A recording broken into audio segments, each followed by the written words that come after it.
Sahabat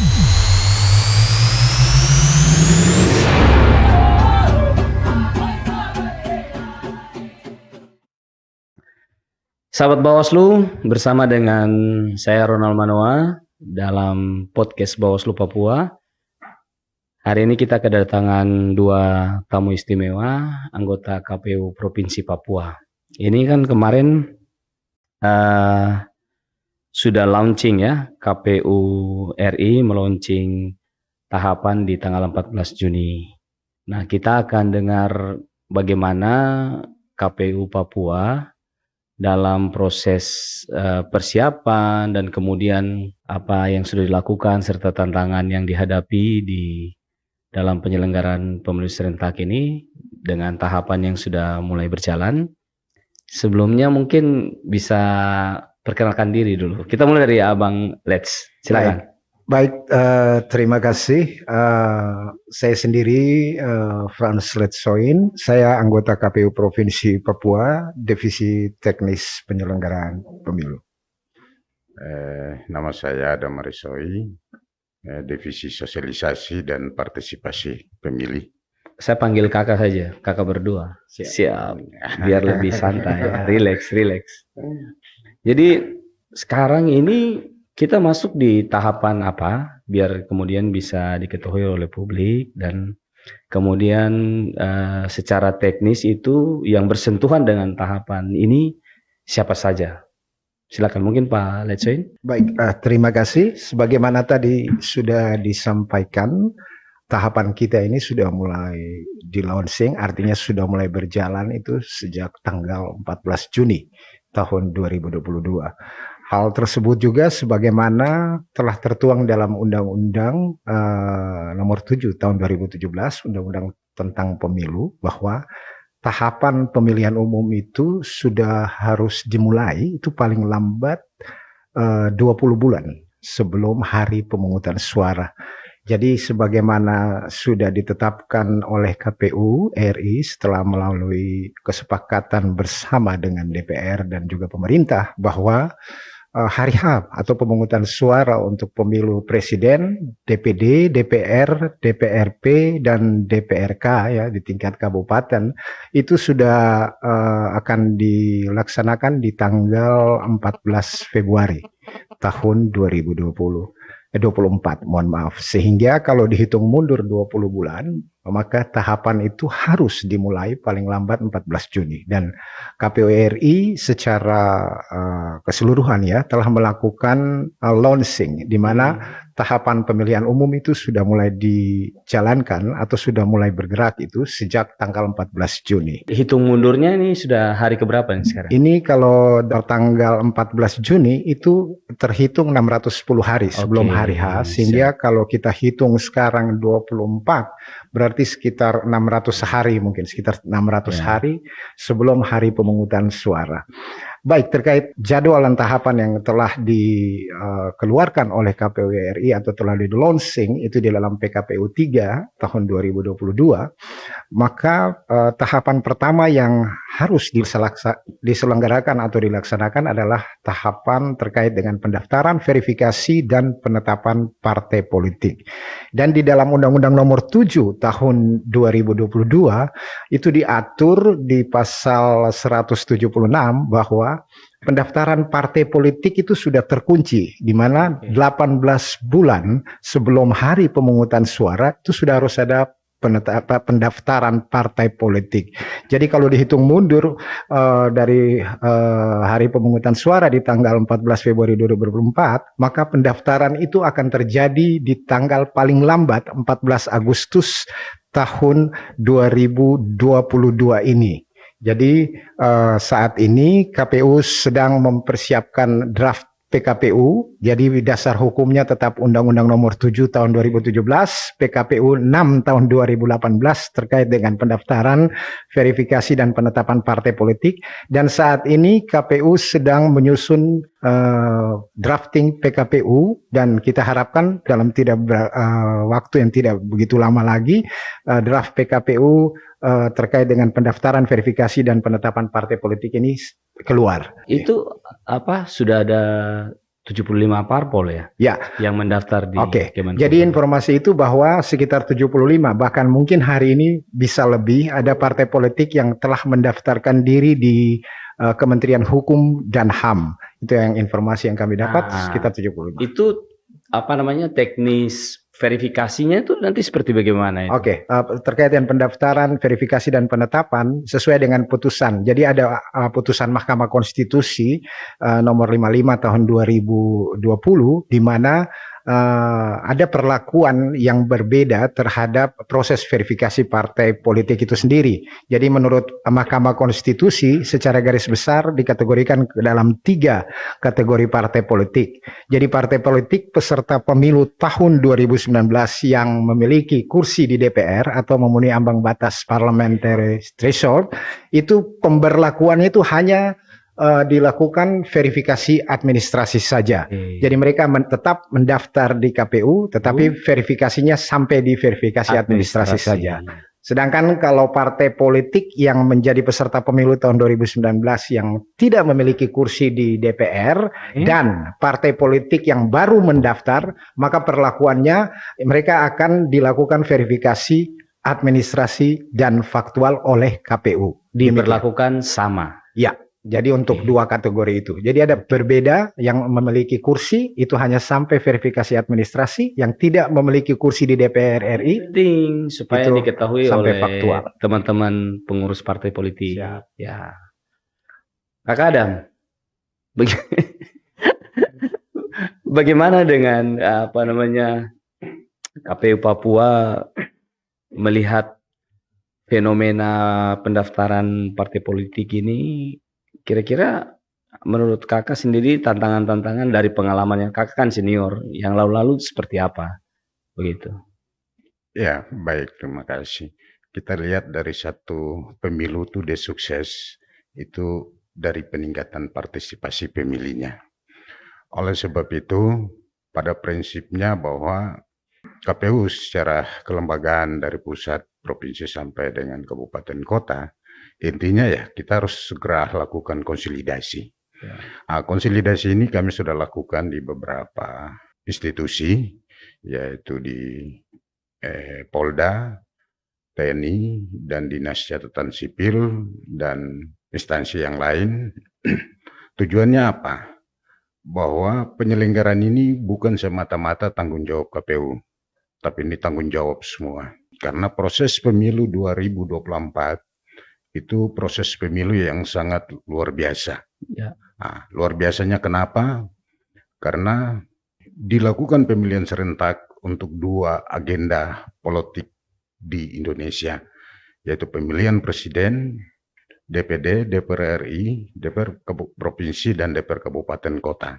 Setelah itu, di tahun yang sama juga, itu dilaksanakan pemilihan gubernur, wakil gubernur, bupati, dan wakil bupati, serta wali kota dan wakil wali kota. KPU dalam rangka melaksanakan ini, barang tentu harus mendapat dukungan dari semua stakeholder yang ada. Itu yang perlu dibangun, sehingga seluruh tahapan yang tadi telah dijelaskan oleh Pak Letsoin sebagai divisi teknis, itu mendapat dukungan secara penuh. Kenapa demikian? Karena di sana KPU akan mengalami banyak persoalan, di antaranya tentang pemutakhiran data dan daerah-daerah yang selama ini kita anggap masih dalam kondisi rawan. Ini kita nanti kan pasti berhubungan dengan persoalan pada saat verifikasi itu iktp. Nah, bagaimana teman-teman KPU melihat persoalannya? Apakah ini serius atau bagaimana ini? Dan kalau kita lihat perekaman iktp secara nasional, Indonesia sudah berada kepada 99% perekaman iktp. Tinggal kita di Papua, yang mana presentasi perekaman iktp-nya baru sekitar 45%. Kemarin kami lakukan pertemuan dengan Kepala Dinas Discapil, sehingga ini ada persoalan, kendala besar yang harus segera ditangani. Oleh sebab itu saya tadi bilang bahwa harus ada kerjasama, kerjasama ini. Kolaborasi Kolaborasi antara pemerintah, terutama Dinas Catatan Sipil, untuk persoalan ini segera kita selesaikan. Karena yang dibilang sebagai pemilih adalah orang yang telah terdaftar sebagai pemilih dan mempunyai identitas diri. Identitas diri itu apa? KTP. Sehingga yang bersangkutan itu bisa didata sebagai pemilih untuk menyampaikan aspirasinya untuk memilih para calon, baik itu presiden, DPR RI, DPD, DPR provinsi, dan Berarti DPR KPU kabupaten. sudah mulai melangkah, melihat ini potensi masalah, mulai melangkah ke Dinas Kependudukan Catatan Sipil, dan kemudian akan bersinergi lagi dengan lembaga lainnya untuk persoalan ini dituntaskan. Abang Leksoin, ini masih berkaitan dengan pendaftaran partai politik. Syarat-syaratnya apa saja itu? Ya, baik.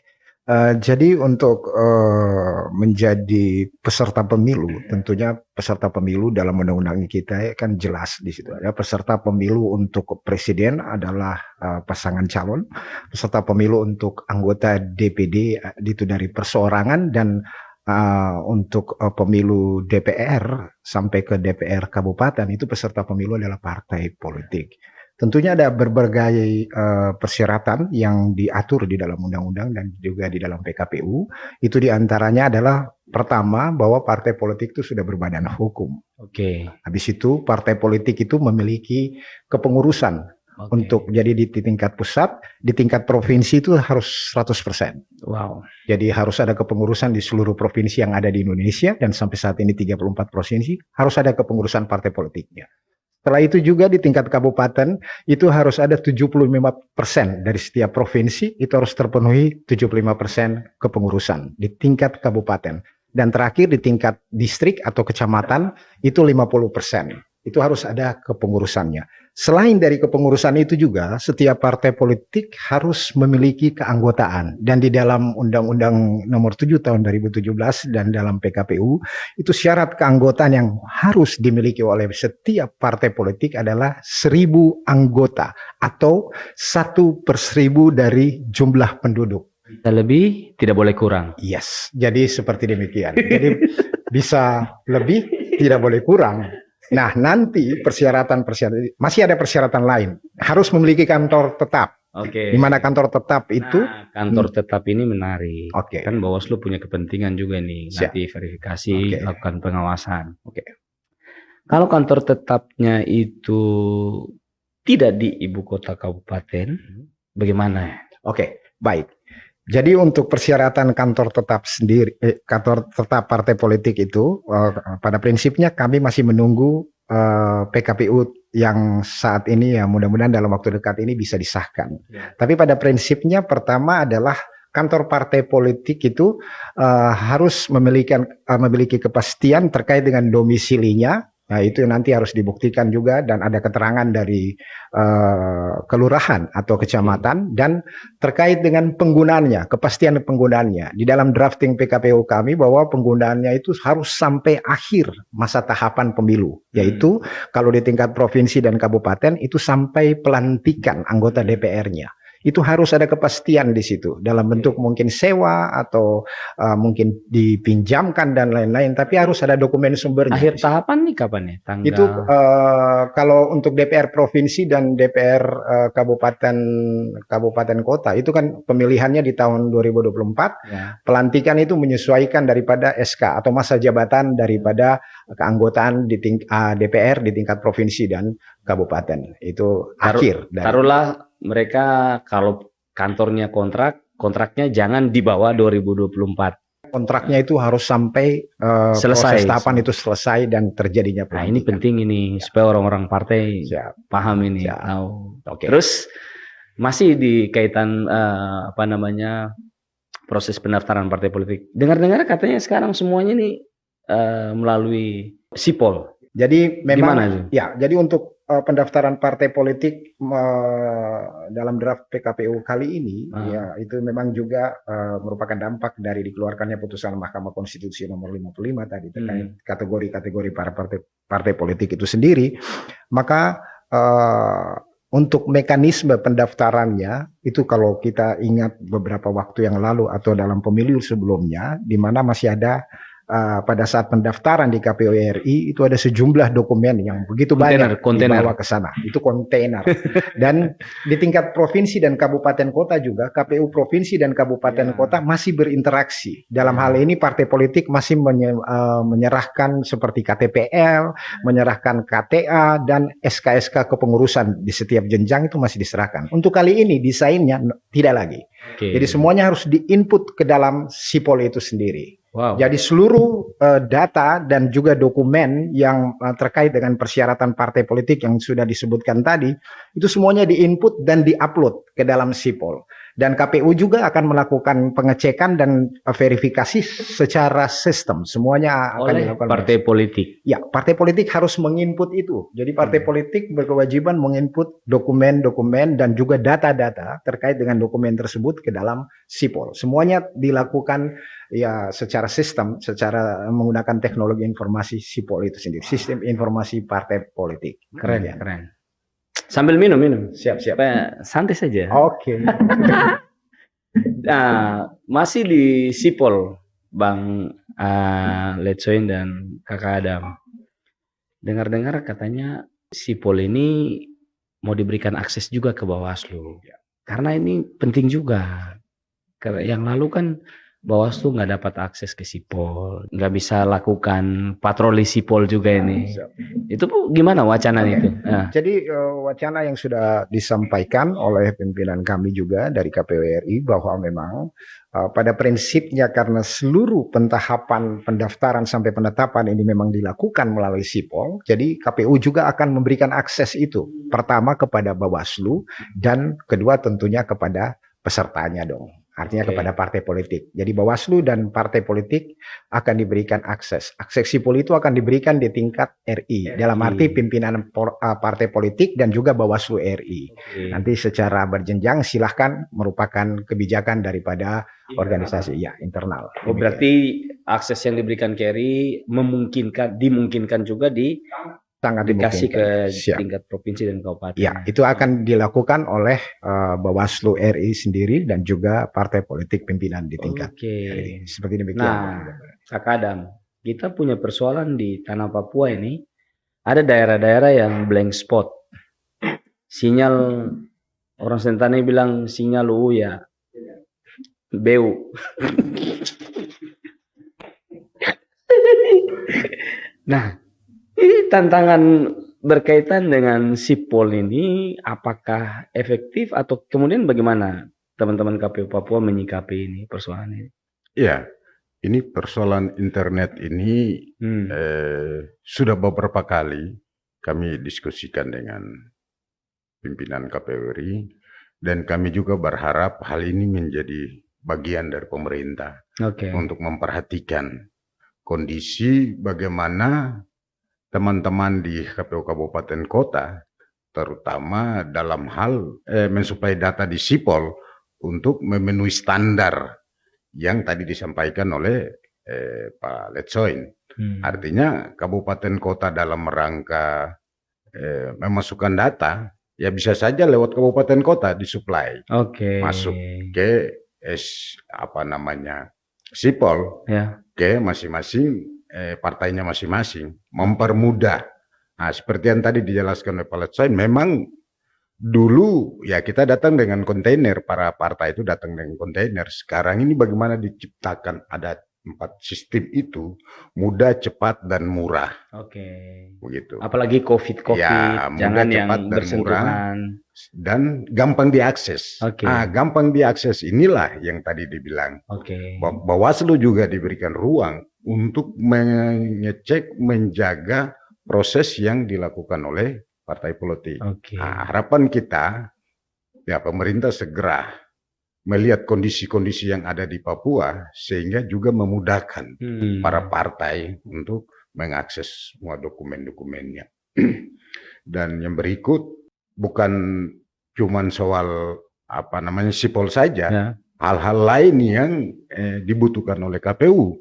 Contoh, kalau sampai kepada proses perhitungan suara, ya kan, bagaimana hasil ini segera harus dikirim sehingga mengurangi proses potensi kesalahan-kesalahan yang terjadi. Oke. Gitu.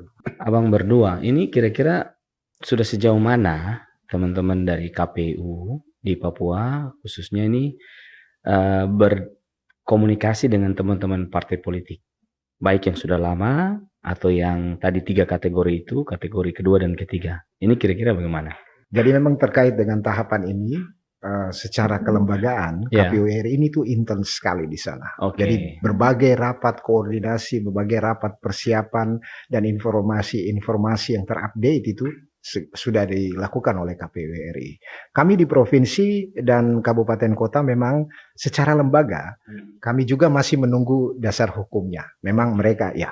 Jadi di KPU RI itu sudah dilakukan dan Siap. kami di sini secara lembaga akan melakukan dalam waktu dekat pasca. Oke. Jadi PKPU untuk tahapan awal ini pendaftaran itu dia keluar, pasti secara berjenjang KPU RI akan mengundang kami untuk dilakukan BIMTEK. Dan secara Ya. berjenjang kami pun melakukan itu baik kepada partai politik maupun kepada KPU kabupaten Berarti sedang kota. difinalisasi sekarang. Siap, itu PKPU-nya. Akan tetapi Ya. kalau internal dan lain-lain, ini bahan-bahan atau drafting ini sudah kami sampaikan ke KPU kabupaten kota untuk mempelajari, menyamakan persepsi terlebih dahulu sambil menunggu legal standingnya yang nanti dikeluarkan. Kalau untuk partai politik sendiri, beberapa waktu yang lalu kami sudah menghadiri undangan-undangan dari beberapa partai politik. Saya dengan Pak Adam juga sebagai narasumber dan Siap. juga menghadiri terakhir Pak Melki, Dekes Oke. Bangpol dan lain-lain. Itu kami sudah tetap melakukan istilahnya pertemuan-pertemuan dan diharapkan nanti pasca PKPU itu disahkan itu akan lebih intens lagi. Kakak Adam, dari pengalaman lalu tingkat kepatuhan partai politik kalau di persentase kira-kira berapa persen untuk di Papua ini? Dari 2014 dan pemilu 2019 ya.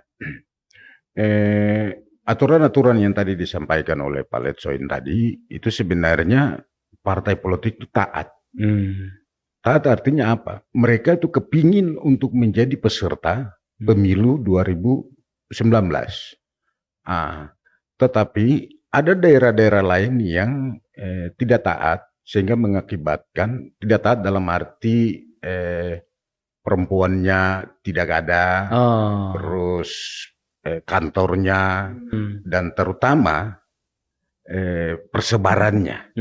Persebarannya, terus yang lebih menentukan partai itu akan lolos adalah anggotanya.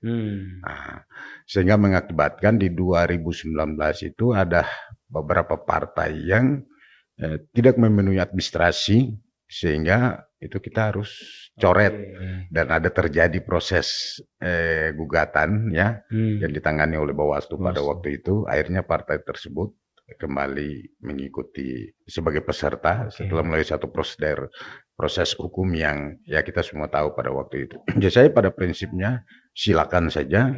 Yang penting partai-partai sudah tahu tugas dan tanggung jawabnya. Ini pekerjaannya kan gampang. Sudah jelas di dalam aturan berdirinya suatu partai dan kelengkapan-kelengkapan yang harus segera dipenuhi dan kelengkapan itu memang harus ada sehingga dalam proses verifikasi administrasi yang disampaikan oleh Pak Letsoin sampai kepada faktual, KPU membuktikan bahwa barang-barang yang diminta di dalam aturan itu ada. Itu berarti kita sebagai penyelenggara tidak mungkin dong kita coret. Proses ini kan pasti diawasi oleh Bawaslu. Itu. Kakak, menarik berkaitan dengan keterpenuhan 30% perempuan. Kita di Papua ini kan tidak semua daerah, suku, latar belakang budaya itu dalam tanda kutip ya, itu dengan mudah mendukung itu. Kira-kira untuk mensosialisasikan ini, karena ini memang sudah amanat dari peraturan perundang-undangan, supaya itu disadari oleh masyarakat kita itu seperti apa? Ya, jadi yang tadi saya masuk dengan keterwakilan perempuan itu kan ada dua bagian. Keterwakilan perempuan yang dimaksud di dalam kepengurusan itu untuk tingkat pusat itu wajib. Untuk tingkat provinsi dan kabupaten kota itu disesuaikan saja. Tetapi di dalam pencalekan itu wajib. Oke. Ya. Contoh, satu dapil itu 5, Oke. ternyata perempuannya 1, Hmm. maka akan mengorbankan caleg yang nomor di atasnya. Oke. Kan begitu, harus Hmm. ada keseimbangan. Jadi kalau 5, berarti perempuannya harus 2, Hmm. laki-lakinya 3. Ini yang kita sarankan kepada teman-teman partai politik untuk jauh-jauh hari Oke. sudah mempersiapkan perempuan-perempuan yang diikut sertakan di dalam pemilu, begitu. Tapi hak perempuan juga harus diperhatikan. Para perempuan Papua, kesempatan kalian untuk dapat karpet merah di pemilu ini terbuka lebar. Jadi harus maju. Begitu ya, Kakak? Jadi kita juga akan terus coba untuk Siap. melakukan pendidikan pemilih bagi perempuan, supaya Siap. perempuan juga bisa menduduki parlemen. Kita bawa contoh seperti negara-negara di Afrika Selatan, Zimbabwe dan lain-lain. Itu parlemennya itu dikuasai oleh perempuan. Ya. Di Papua kita lihat bahwa jumlah pemilih antara laki-laki dengan perempuan itu perempuannya lebih banyak. Kalau perempuannya bersatu, ngapain coblos laki-lakinya? Bisa coblos perempuannya. Begitu. Artinya ini motivasi. Ini motivasi bagi mereka perempuan-perempuan yang selama ini dianggap itu sebagai gender, mereka cuman urus rumah. Urus anak, tetapi di sisi lain di Papua itu ada perempuan-perempuan hebat, seperti Sekda Jayapura, terus ada perempuan-perempuan hebat Papua yang menduduki jabatan di eksekutif, yudikatif. Itu sebenarnya menjadi perhatian untuk perempuan Papua untuk bukan saja menjadi ibu rumah tangga, tetapi harus bisa terjun ke dunia legislatif untuk mencalonkan diri. Mantap. Begitu. Kita dukung perempuan Papua untuk maju. Bu lagi. Abang Let's. Siap. Saya panggil singkat-singkat supaya lebih akrab. Kalau seandainya nanti di penelitian administrasi ada ganda KTA, prosedur penyelesaiannya seperti apa ya?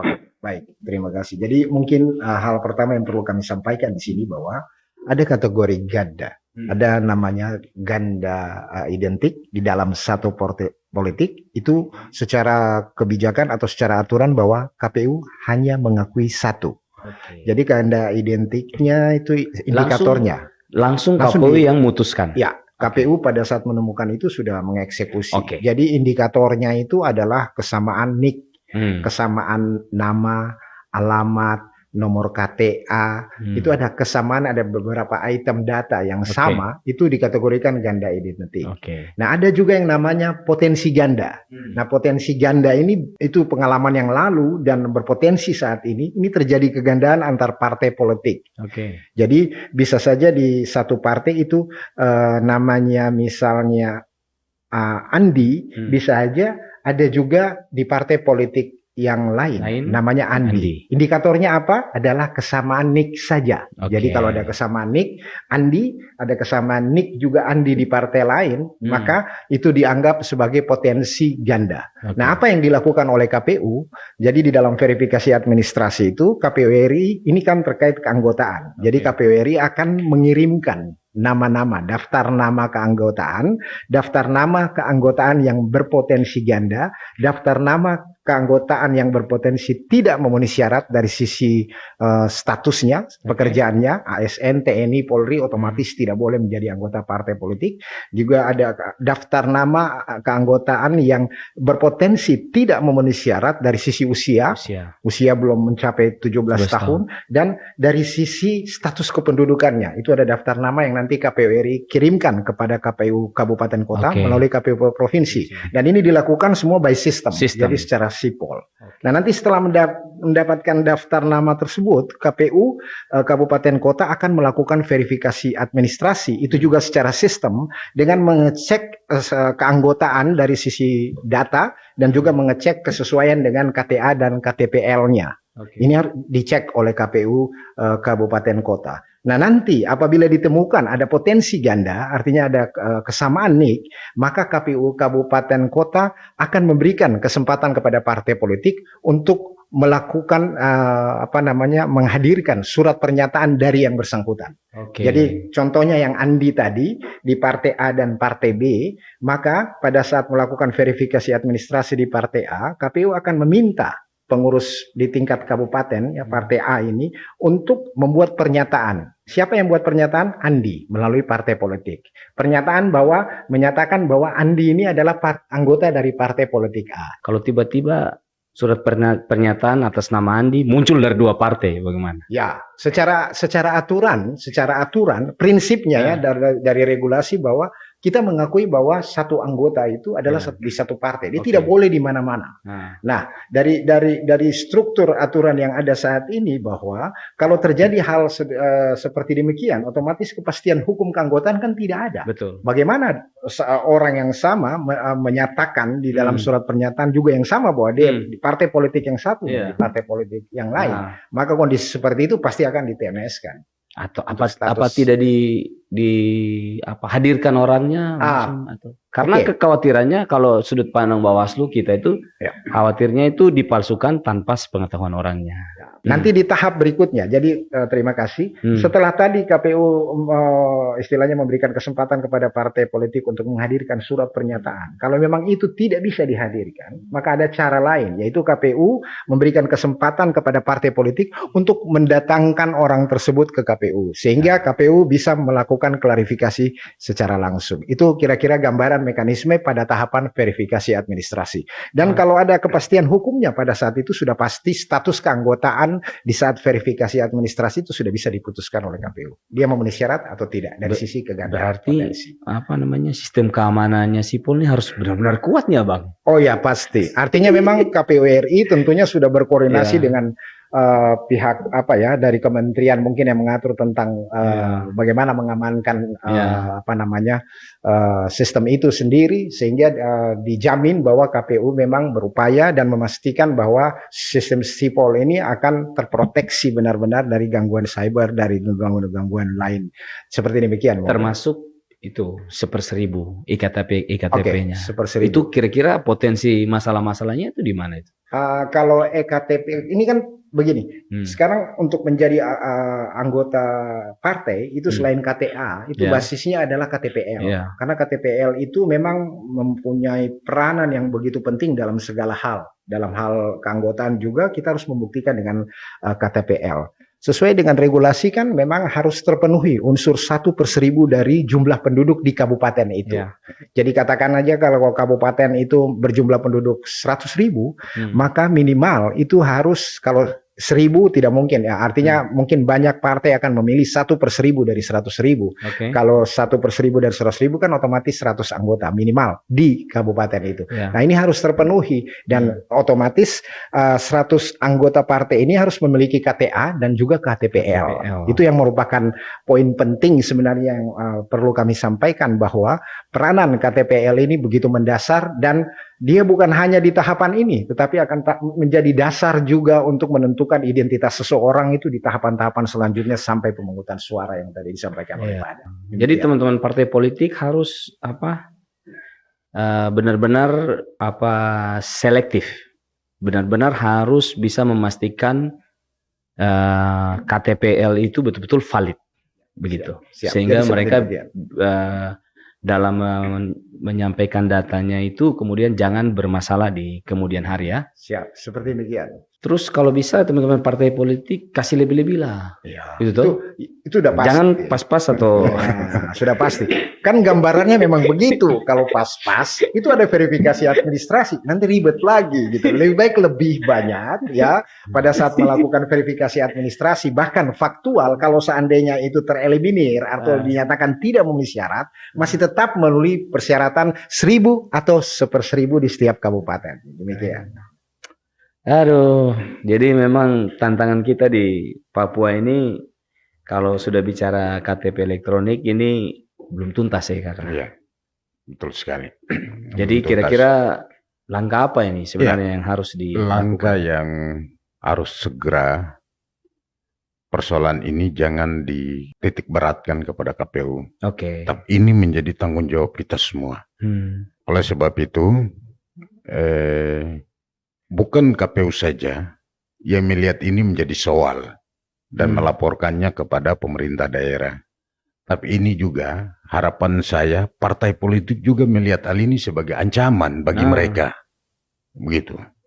Sehingga untuk memenuhi syarat 1/1000 atau 100 anggota di setiap kabupaten kota, partai juga ikut menyuarakan.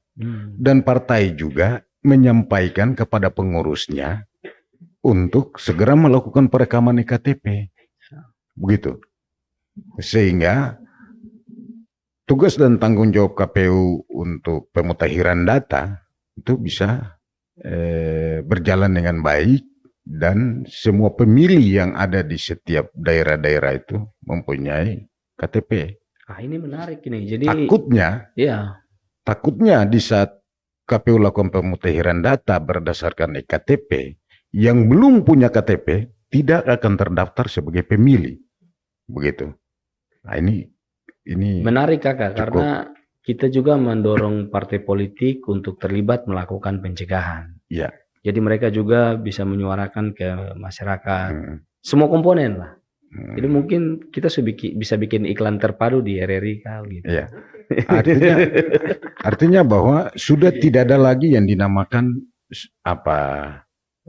suket.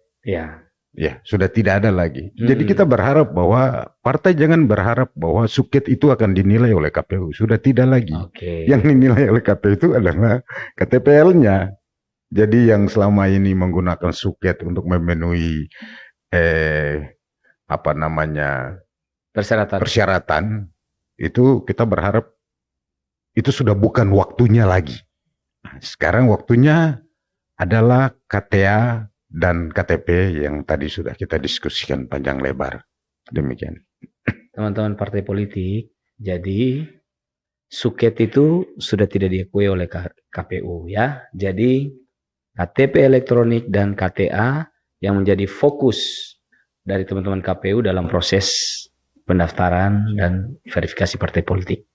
Mungkin ada yang mau disampaikan lagi, Abang? Ya, mungkin tambahan aja informasi bahwa terkait dengan KTPL ini perannya bukan hanya di pendaftaran saja, bukan hanya untuk pemilihnya saja, tapi untuk pencalonan juga. Bagi calon-calon nanti untuk dari partai politik yang mencalonkan diri, baik itu untuk DPD dan juga DPR serta DPR tingkat provinsi dan kabupaten, ini KTPL ini merupakan basis atau dasar, dan ini sangat penting sekali di mana seluruh masyarakat yang ada ini, baik itu dia anggota, pengurus maupun masyarakat umum, ini memang benar-benar sekarang yang dituntut adalah kesadaran diri untuk datang ke Dukcapil berbondong-bondong dan melakukan perekaman KTPL itu sendiri. Demikian mungkin. Oke, kita sudah di penghujung diskusi ini, menarik sekali, dan saya yakin ini akan sangat bermanfaat buat masyarakat pemilih, buat pengurus partai politik. Jadi closing statement dari Kak Adam, bagaimana? Ya, baik. Saya berharap bahwa perekaman EKTP ini menjadi tanggung jawab kita semua untuk memastikan bahwa di tanggal 14 Februari itu semua masyarakat Papua sudah memiliki perekaman EKTP.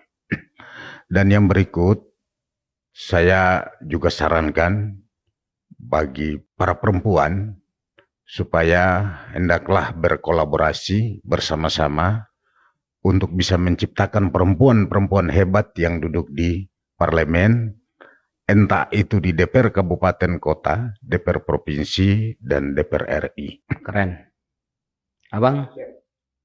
Saya mungkin closing statement, ini terkait keseluruhan tahapan ini sampai ke 2024, di mana kami dari penyelenggara tentunya sudah mempunyai komitmen untuk menjalankan agenda ini dengan sepenuh hati, apa adanya, berdasarkan integritas kami, dan kami juga mengajak partai politik sebagai peserta dan juga seluruh masyarakat untuk kita bersama-sama berkolaborasi untuk memastikan tahapan pemilu 2024 ini bisa berjalan dengan aman dan atas dasar kejujuran dan keadilan. Terima kasih, itu dari saya. Mantap. Jadi bukan hanya sekarang saja, nanti kita akan undang di setiap tahapan. Ini kan baru kita ngobrol-ngobrol konten verifikasi pendaftaran partai politik.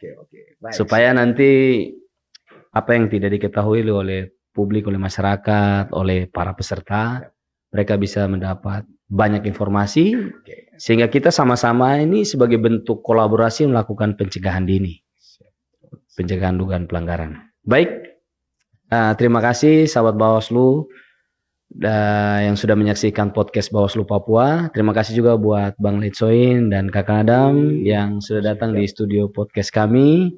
Dan semoga pemilu kita ini bisa berjalan aman, damai di tanah Papua. Dan biarlah kita bisa menghasilkan wakil rakyat, pemimpin yang berkualitas, yang akan memimpin mensejahterakan rakyat. Dan selamat siang untuk kita semua. Kalau KPU salamnya gimana? Salam apa? KPU melayani. Iya sih. Apa? Senyum apa? Integritas 24 jam dan KPU melayani dan salam integritas 24 jam. Melayani dengan senyum? Ya, kita melayani dengan senyum karena apa? Tanggal 14 itu kan hari Valentine. Oh siap. Maka semua yang kita lakukan itu kita harus tetap senyum. Iya, lakukan dengan kasih sayang. Lakukan sayang, senyum. Siap. Sehingga yang kita layani juga sekalipun datang marah-marah, tapi karena kita senyum, ya terlalu. Tensi turun. Oke, terima kasih kakak berdua dan selamat siang. Salam awas. God bless. Kami pengawas pemilihan umum